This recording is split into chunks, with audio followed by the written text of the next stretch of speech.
Greetings to all and happy holidays. Welcome to Dartmouth's first ever virtual celebration of Light Festival. I'm Cheryl Bascom, class of '82 and Vice President for Alumni Relations. I really love the lights of this season. I love seeing the holiday trees sparkling with lights in the middle of the green, and then a few steps away there are the lights on the menorah. And the lights on Hanover's Main Street are really heartening. It's great to see them in such rough times. And in our Dartmouth community, our Dartmouth family, there are lots of other cherished traditions. Some have to do with lights and some don't, but all of them have a special meaning to many of us. As 2020 finally comes to a close and we approach the shortest day of the year, we've seen darkness in ways we never imagined. And yet there's always some light somewhere. So tonight, we invite you to gather around the glow of your computer or your phone or whatever lit up device you want, as a small group of alumni from around the world share stories and holiday memories dear to their hearts. We'll start with Hanukkah and Christmas here in the United States.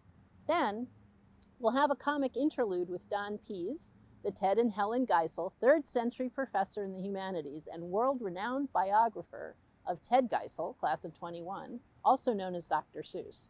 He'll chat with Chris Meledandri, class of '81. Chris is the founder and CEO of Illumination Entertainment, which brought us the wildly popular movie adaptation of Dr. Seuss's The Grinch back in 2018. After we leave The Grinch in Whoville, we'll resume our holiday memories, checking in with alumni from around the world. And after that's done, let's party together. Join us for a reception. Stay around to greet each other online. Maybe we'll reminisce a bit and just chat with each other. If you choose to, you can raise a glass to a better year ahead. Now, let's bring up the stories and light up the night.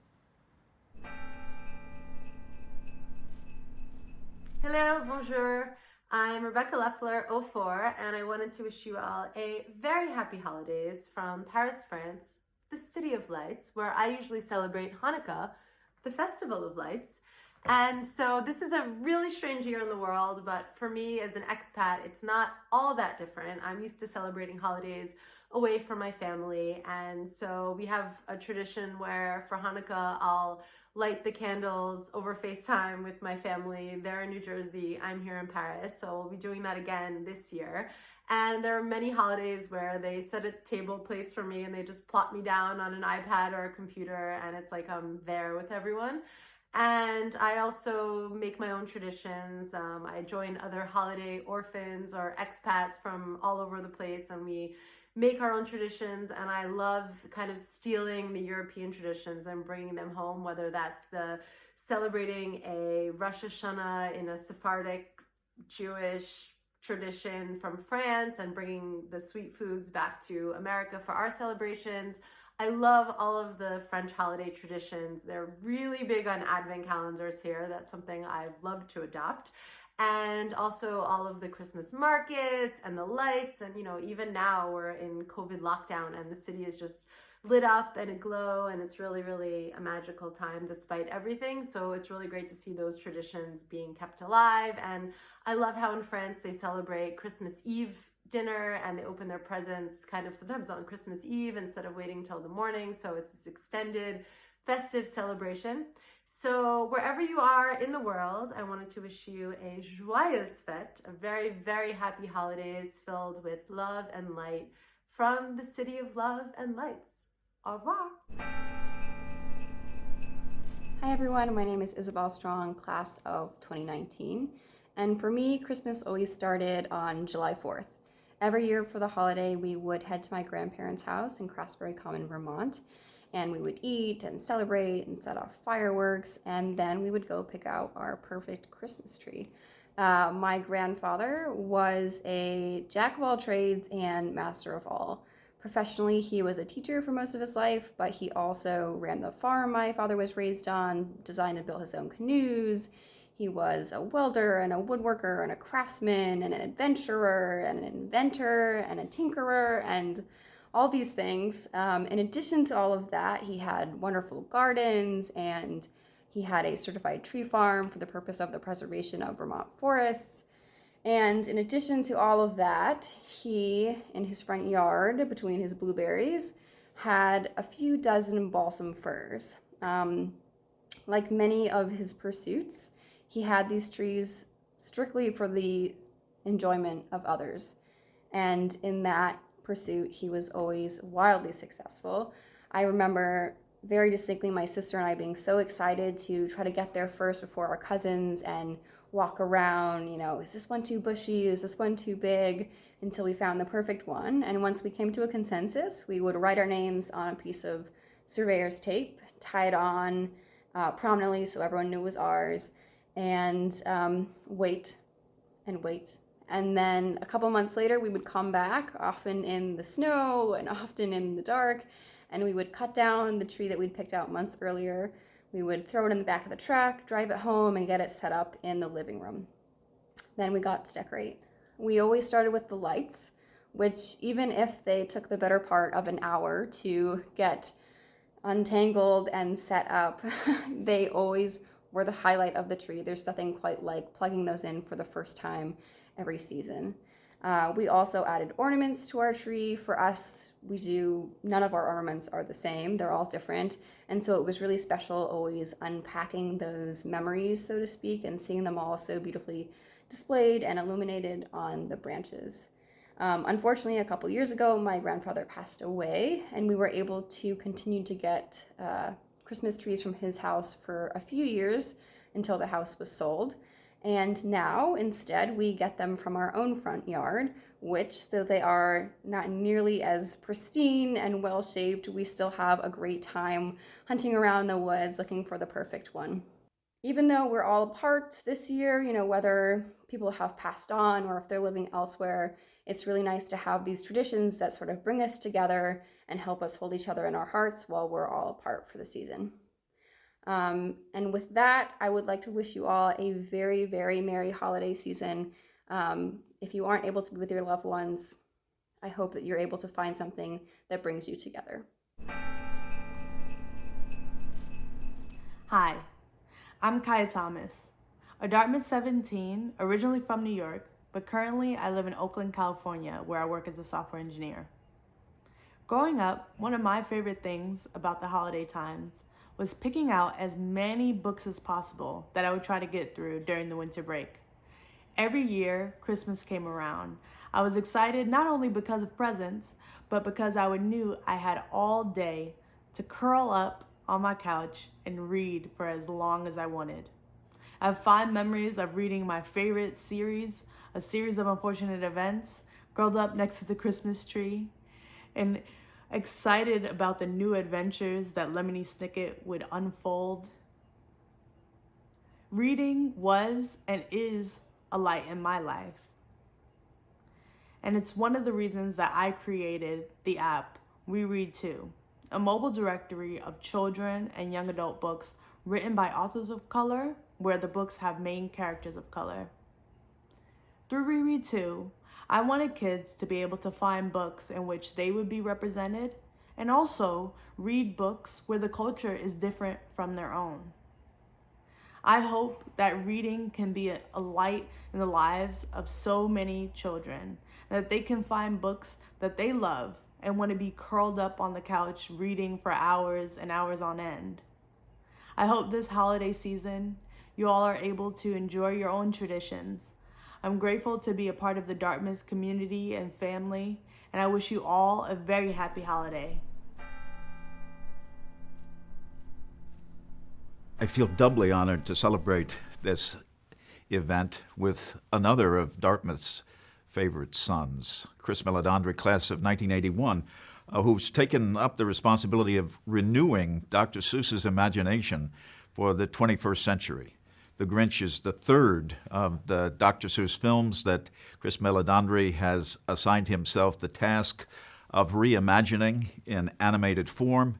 He put out the Horton Hears a Who in 2008, 4 years later, the Lorax, and in 2018, Dr. Seuss, The Grinch. He came to Dartmouth in 1977 hoping to become a a theater producer, director, and playwright. But he took a class with David Thompson, and that changed his life forever.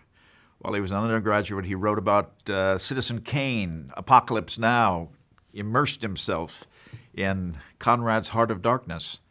And it was as if he was brought out of that darkness into a different kind of light when he decided, after spending 7 years at Fox, 1998 to 2007, making feature action films, to turn to animation. He became the president and CEO of Illumination in 2000, and his career has taken off from then.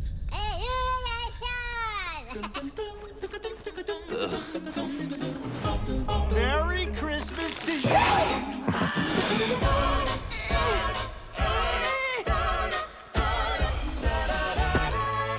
You're a mean one, mister. I know what to do. I'm going to steal their Christmas. You're mean one. Mr. Grinch. You really are a he. Behold, the cookie. This is our enemy. No, no, no. We must resist. Who is this mean fellow with his skin all green and his teeth all yellow? We will drop the sleigh from the roof, okay? Go team.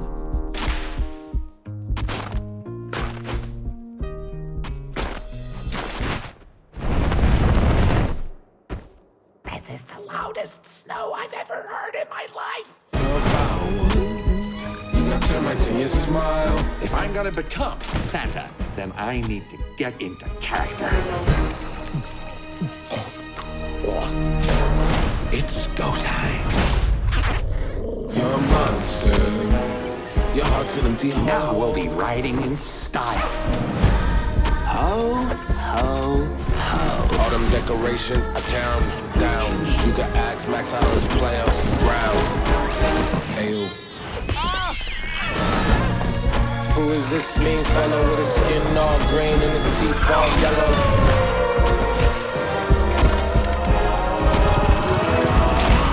Max, I'm promoting you. You will guide my sleigh tonight.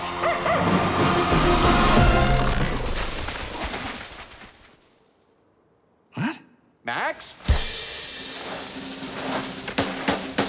Yes, Max!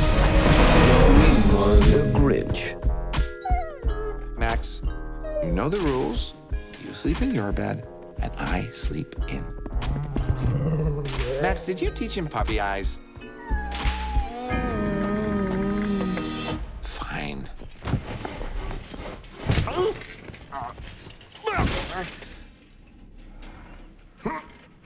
You're a mean one. It's my great honor to celebrate this event, which restores the light to all of our imagination, with the president and CEO of Illumination, graduate of Dartmouth in 1981, who, like Dr. Seuss, made it his personal responsibility to educate the imagination of children through artworks that would truly engage them. So let me turn now to some questions that I think will call attention to the relationship between these two great artists.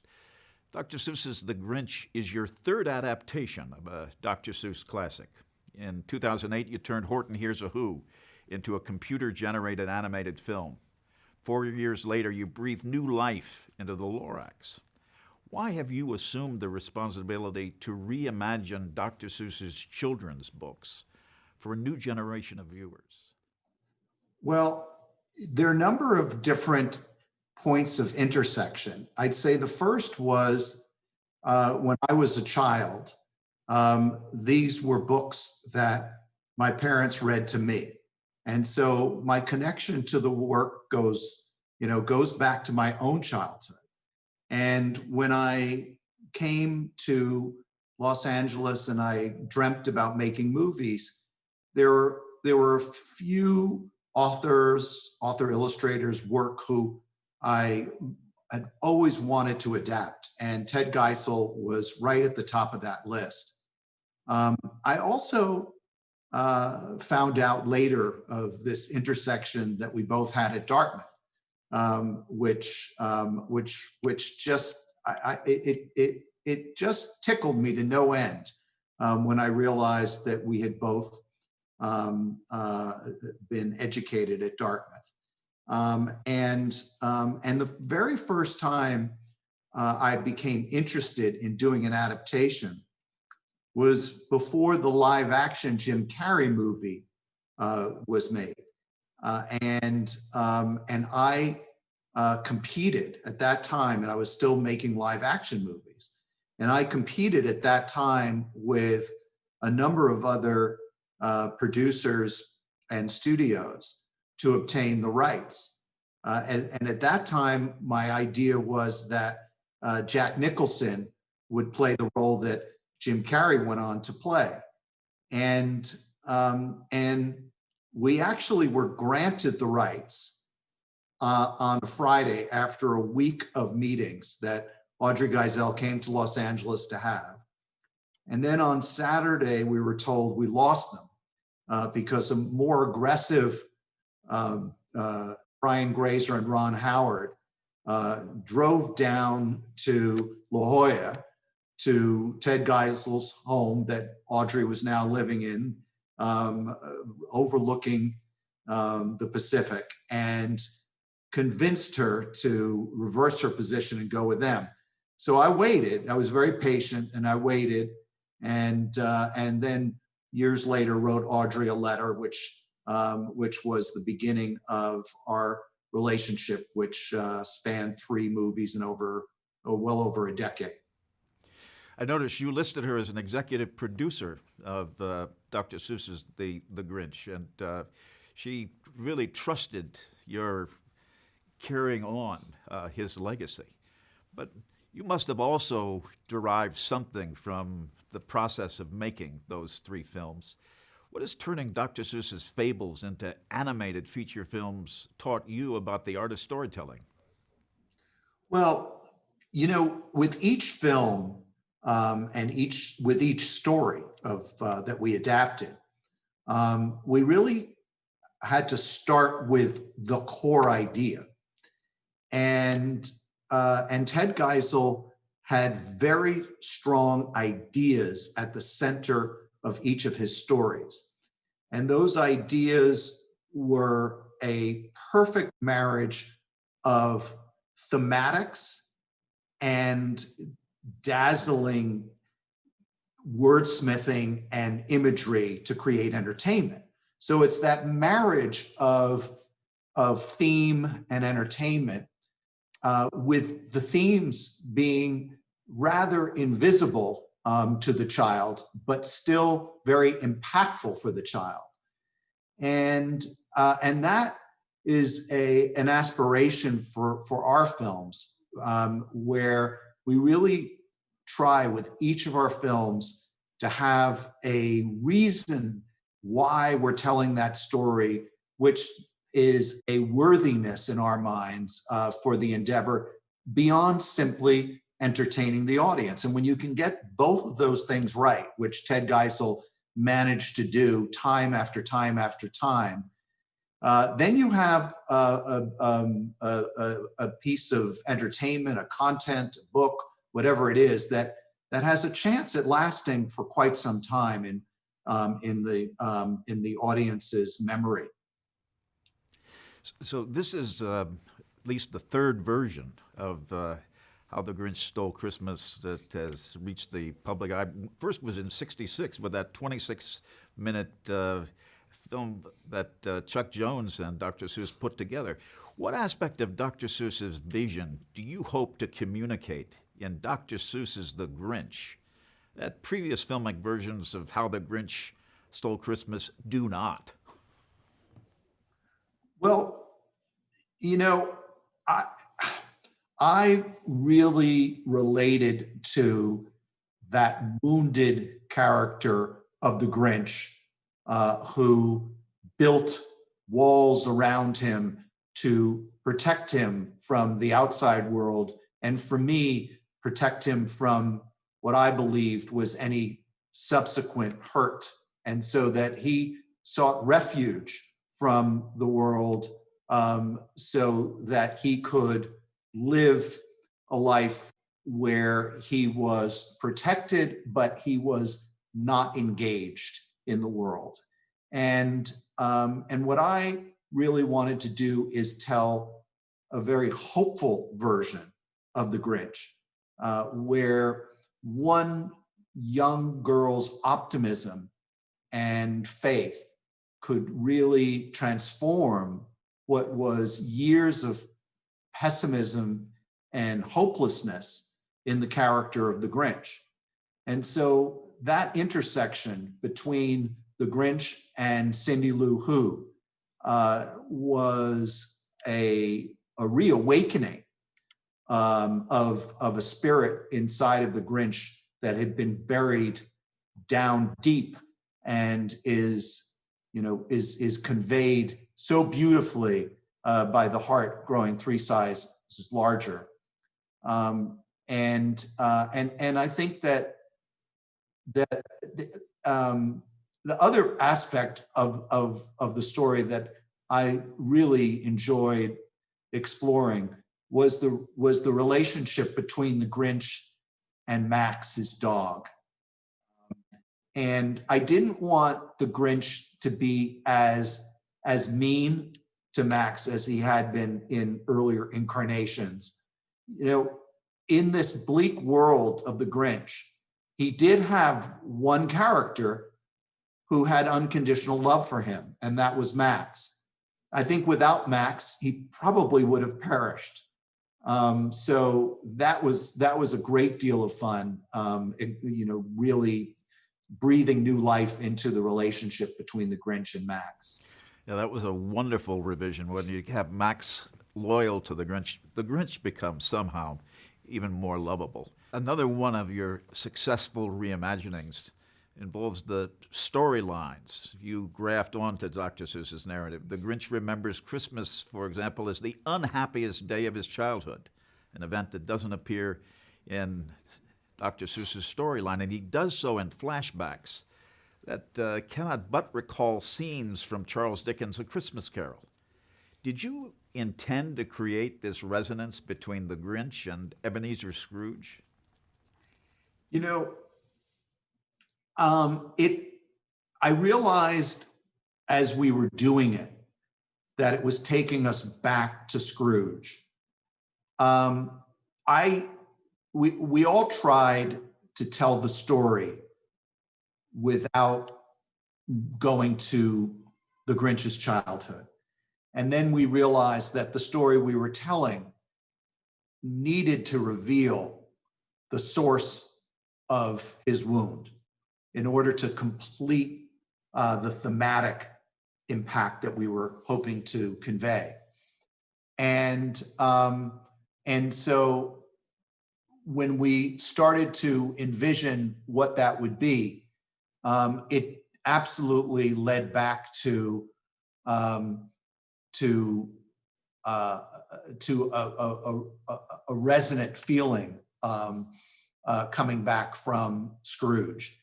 I hope that's okay, because whenever you do something in a movie that reminds people or has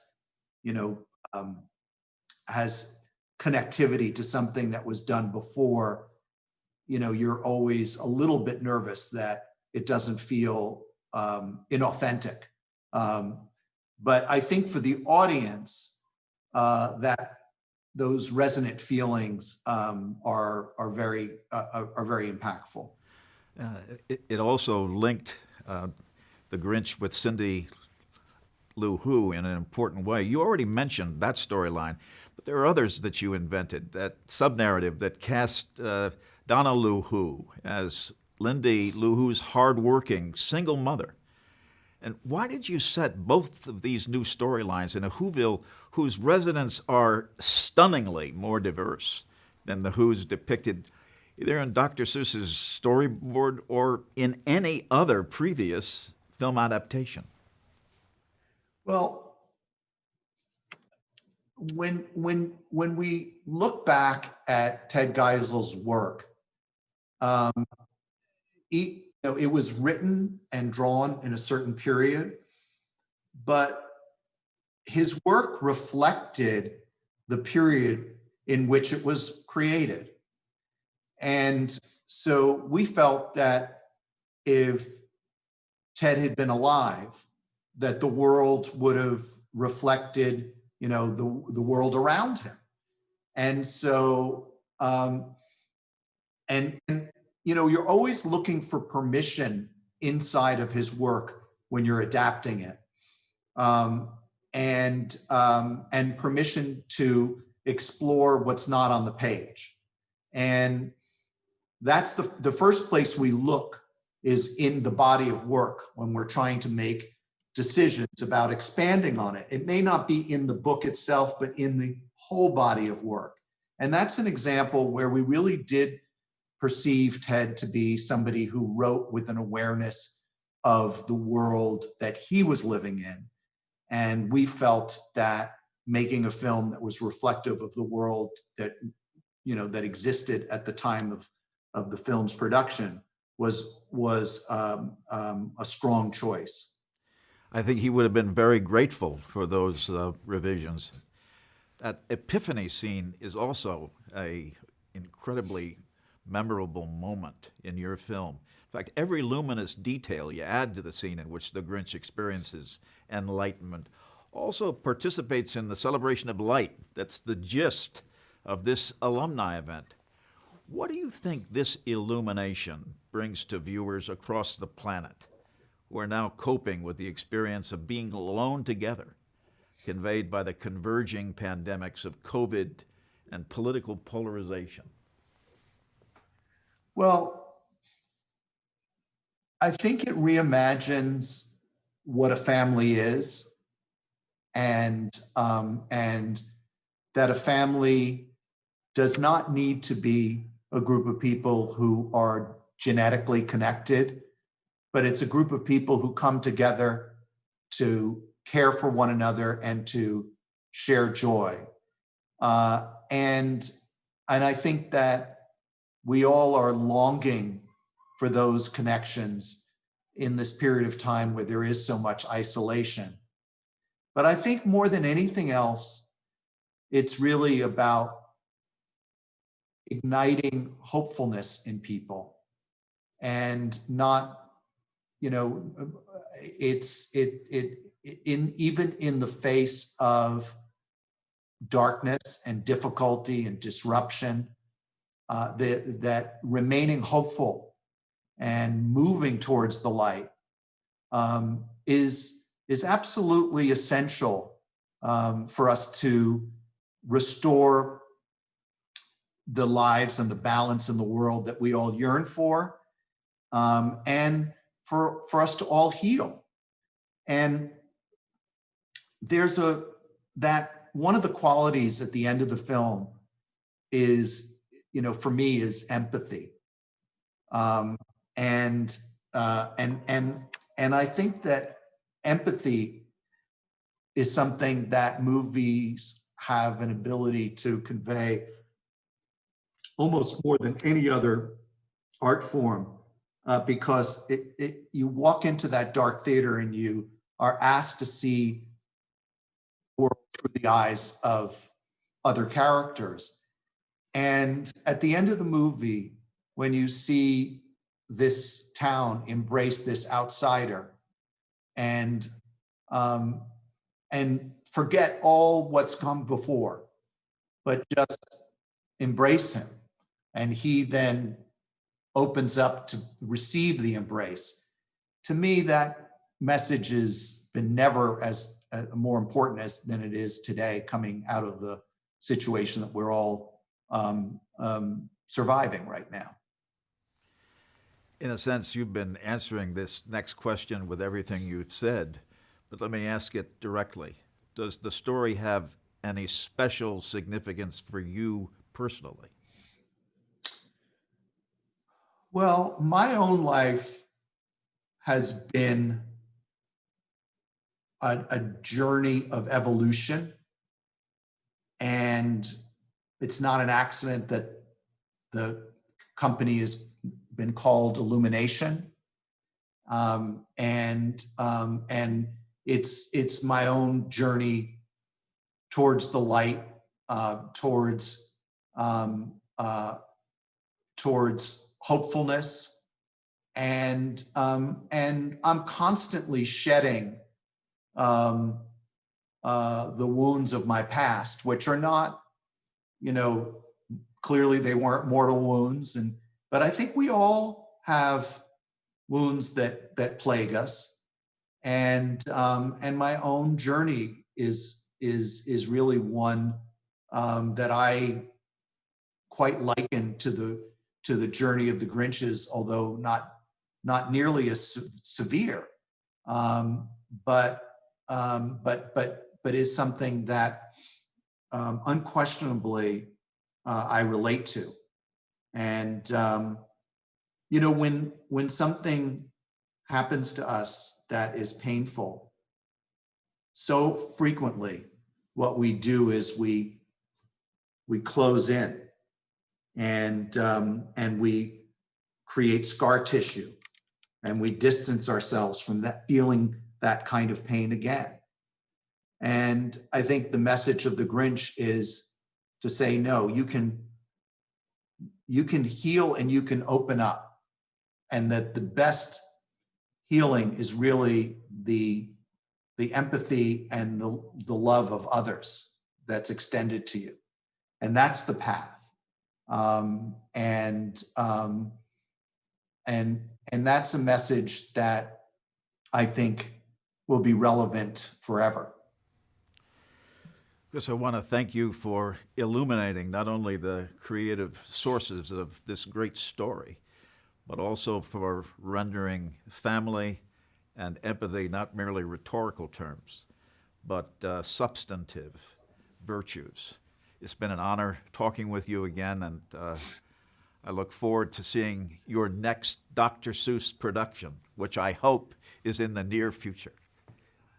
Thank you so much, Professor Pease, and thank you so much for being a steward of the legacy of Ted Geisel and Dr. Seuss. Thank you.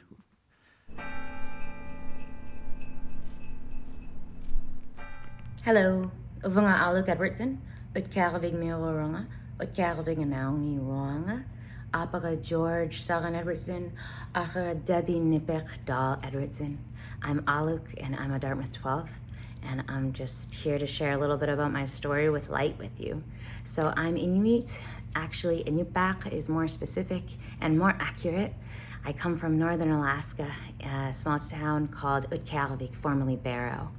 And I want to talk to you today as someone who grew up with 2 months of darkness every year and almost 3 months of light. And although a lot of people live well in that environment, I really struggled for a number of different reasons as a kid.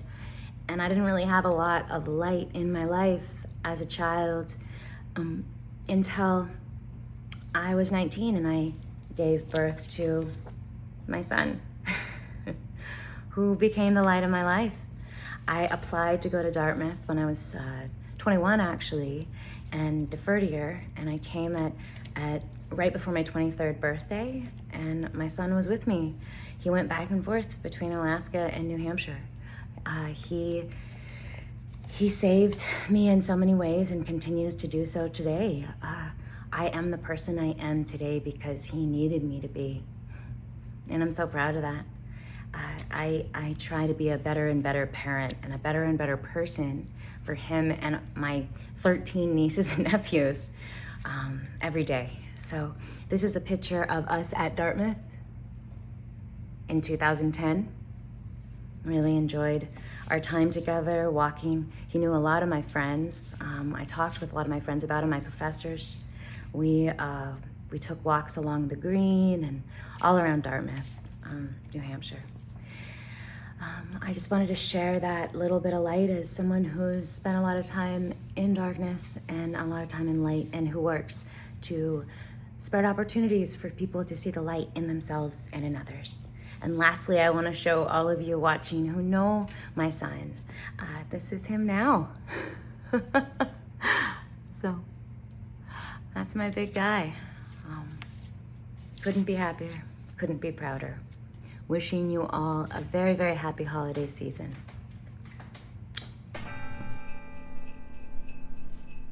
Hi everyone, my name is Arvind Suresh, and I graduated as part of the Dartmouth class of 2019, and I am now currently a second-year medical student at the Keisel School of Medicine.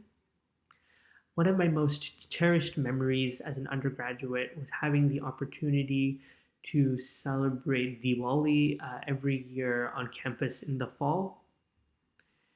Diwali, which is also known as the Festival of Lights, in Hindu mythology signifies the celebration of good over evil, as well as light over dark. For me, it has always served as a reminder during the holidays to always cherish the people who have had a considerable impact on my life, and to always remember the power that a simple act of kindness and compassion can have. Each year through Shanti, which is the Hindu student organization at Dartmouth, we usually start planning these celebrations several months in advance, and this includes holding a special puja that everyone on campus is invited to, the lighting of thousands of candles on the green, as well as a community arts showcase that includes performances by students as well as community members in the Upper Valley. Music and singing have always played an important role in my life in allowing me to stay connected to my culture, and having the privilege to share music with the members of the Dartmouth community at this time has always been energizing and inspiring. This year, although we could not plan our usual celebration, we were still able to design a smaller candle display on the Gold Coast lawn, and we were also able to celebrate virtually, which meant that we could invite students and alumni who were not on campus to also join in on these celebrations. And with that, I would like to end by wishing everyone a very healthy and happy holiday season that is filled with light, joy, and hope as we head into the new year.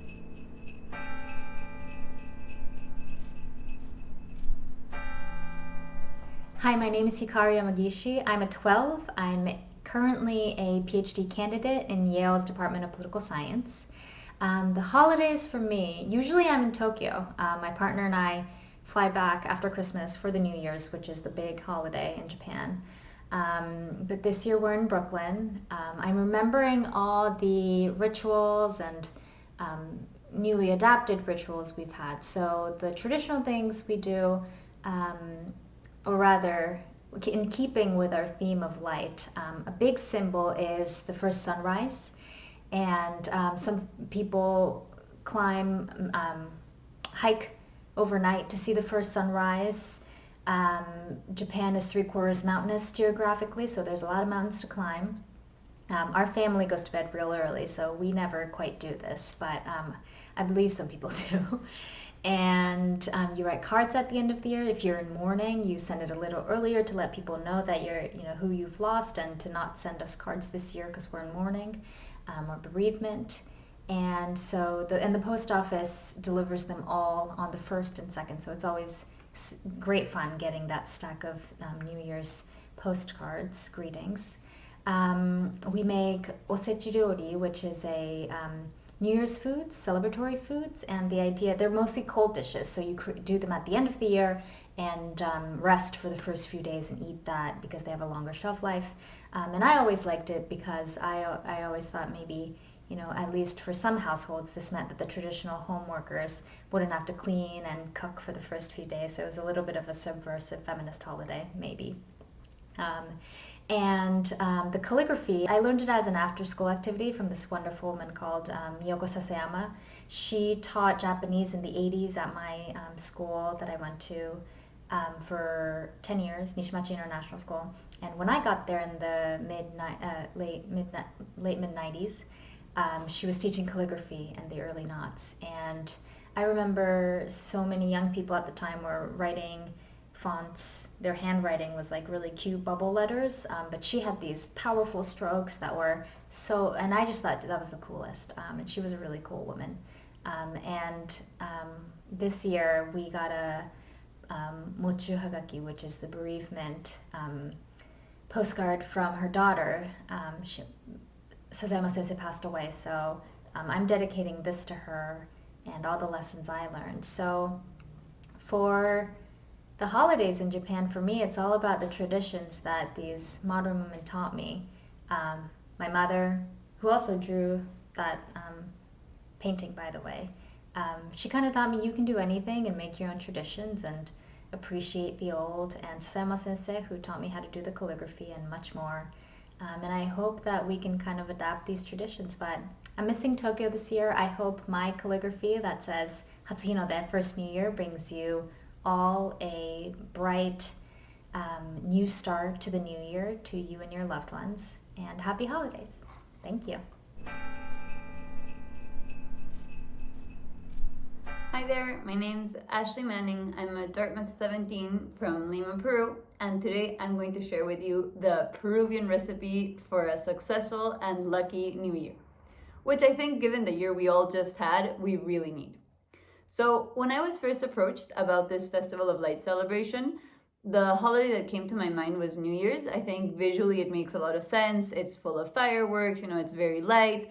And I think it also has like a meaning of being very positive, very like full of luck, full of saying goodbye to all the things that have dragged you down, that have pushed you down, and kind of like being ready to give it your best self all over again.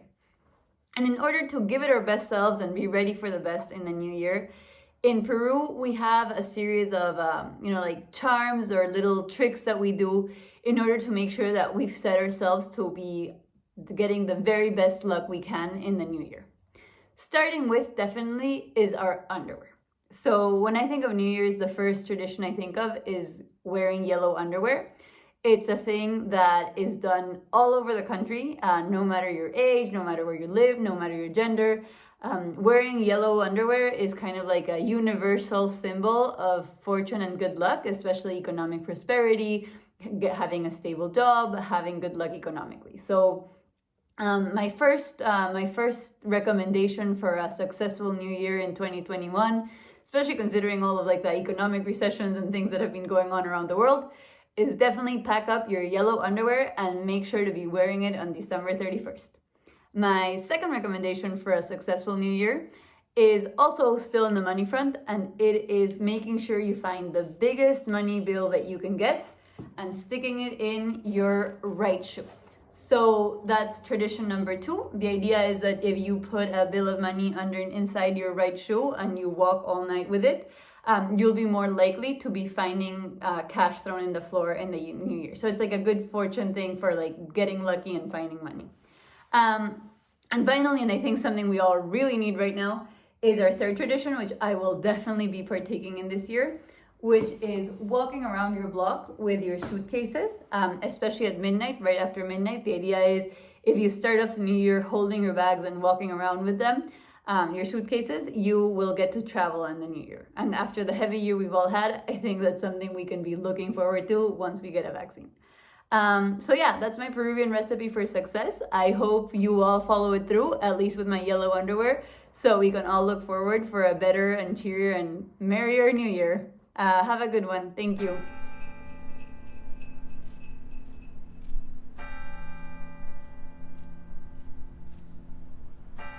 He started down at Whoville. The Grinch popped his eyes. Then he shook when he saw was a shocking surprise. Every Who down in Whoville, the tall and the small, was singing without any presents at all. He hadn't stopped Christmas from coming. It came. Somehow or other, it came just the same. And the Grinch, with his Grinch feet ice cold in the snow, stood puzzling and puzzling. How could it be so? It came without ribbons, it came without tags, it came without packages, boxes, or bags. And he puzzled 3 hours, till his puzzler was sore. Then the Grinch thought of something he hadn't before. Maybe Christmas, he thought, doesn't come from a store. Maybe Christmas, perhaps, means a little bit more. And what happened then?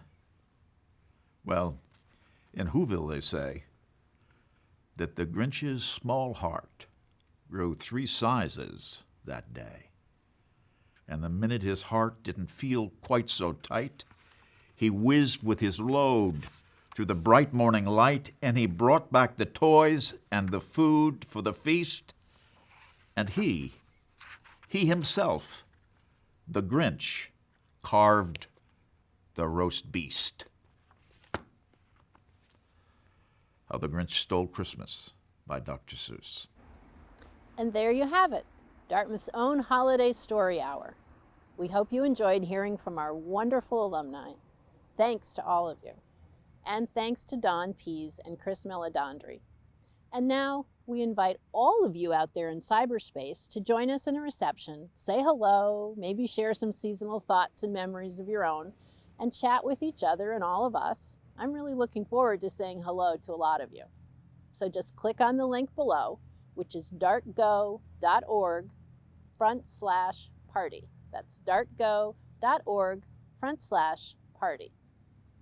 Thanks for joining us, and I'll see you in a few minutes.